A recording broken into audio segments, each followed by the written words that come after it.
Seguindo o tema que está sendo abordado neste mês acerca do sofrimento, eu gostaria de tratar sobre o sofrimento e a confiança em Deus. Começando trazendo o exemplo de Davi.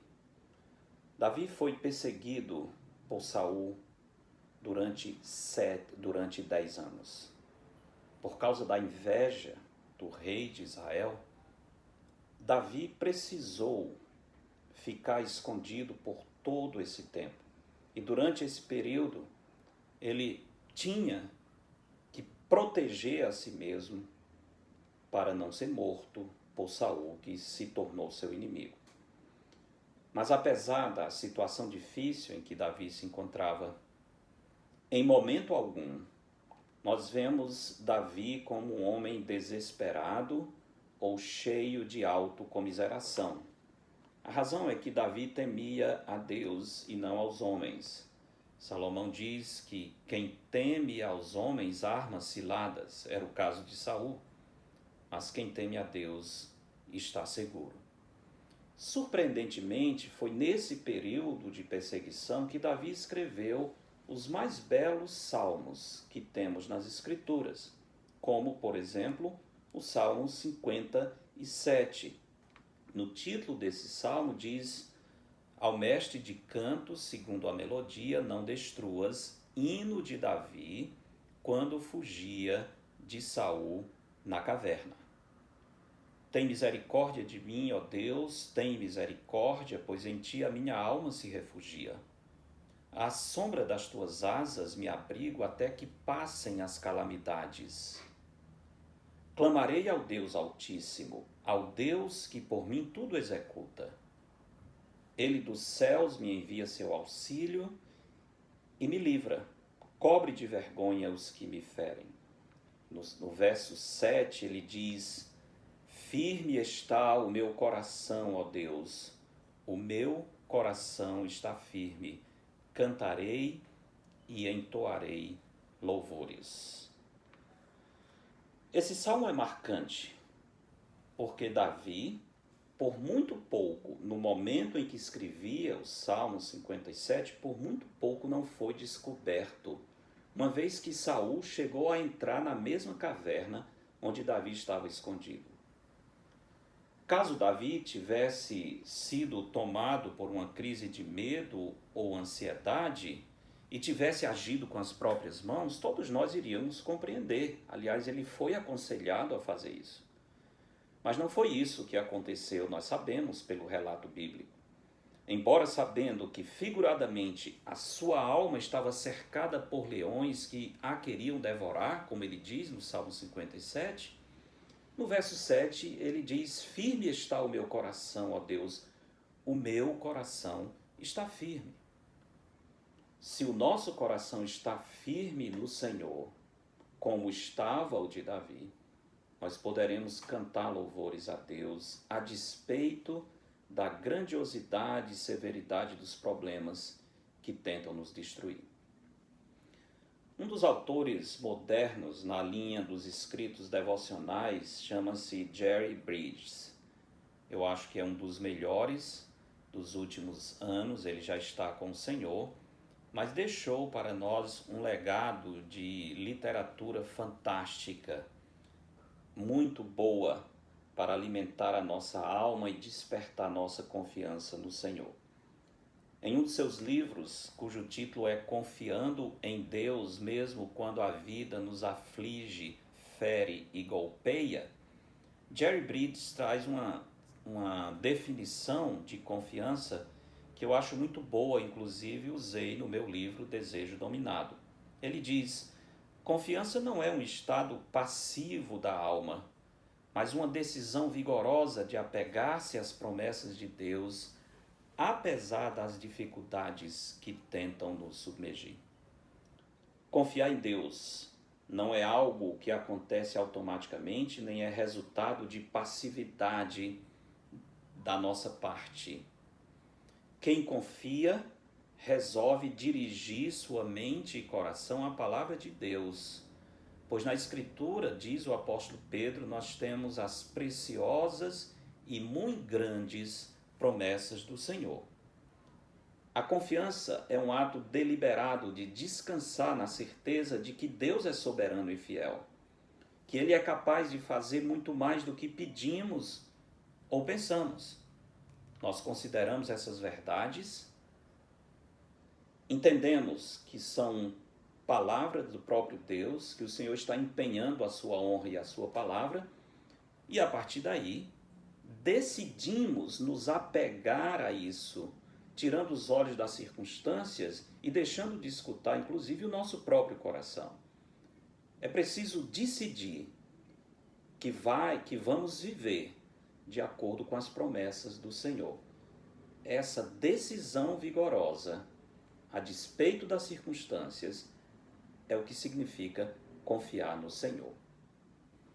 Tudo isso combina muito bem com as palavras do Senhor Jesus em João 14, 27. Lembre-se que nesse momento Jesus está se despedindo dos seus discípulos. Dentro de pouco tempo ele vai passar pelo terrível processo de julgamento, crucificação e morte na cruz. E ele antecipou aos discípulos que dentro de pouco tempo eles iriam se separar.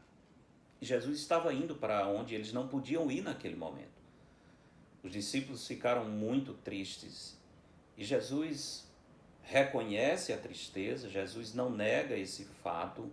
O próprio Cristo se entristeceu até a morte, ele falou isso lá no Getsêmani, chegando a suar gotas de sangue. Portanto, o Senhor não espera que nós neguemos a realidade do sofrimento. Jesus disse, no mundo tereis aflições. Isso é uma realidade. Sofrimento, aflição é parte dessa vida. Jesus reconhece tudo isso, mas ele ainda diz aos discípulos, deixo-vos a paz, a minha paz vos dou, não vos-la dou como a dá o mundo. Não se turbe o vosso coração, que o verbo turbar é a ideia de agitar.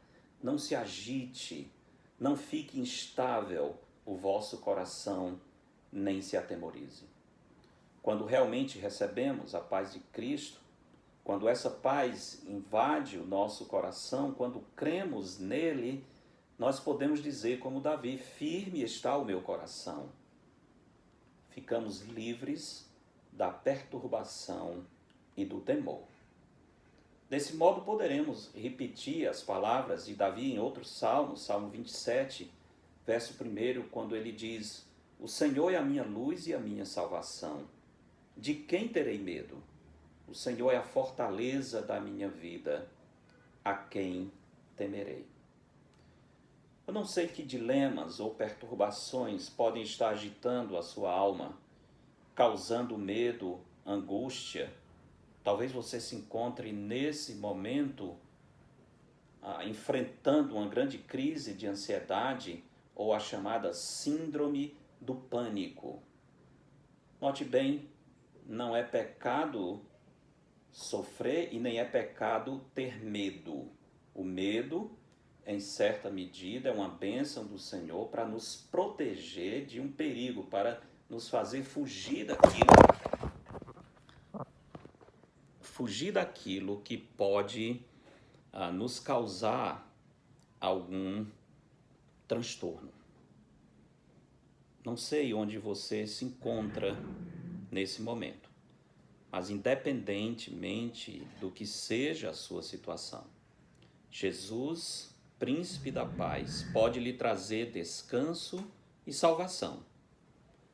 Antes de se entregar aos braços do desespero, experimente lançar-se nos braços de Cristo. Fale com Deus a respeito dos seus medos, derrame perante Ele a sua alma e ouça o bom pastor falando ao seu coração. Eis que estou convosco todos os dias, até a consumação dos séculos. Deixo-vos a paz, a minha paz vos dou.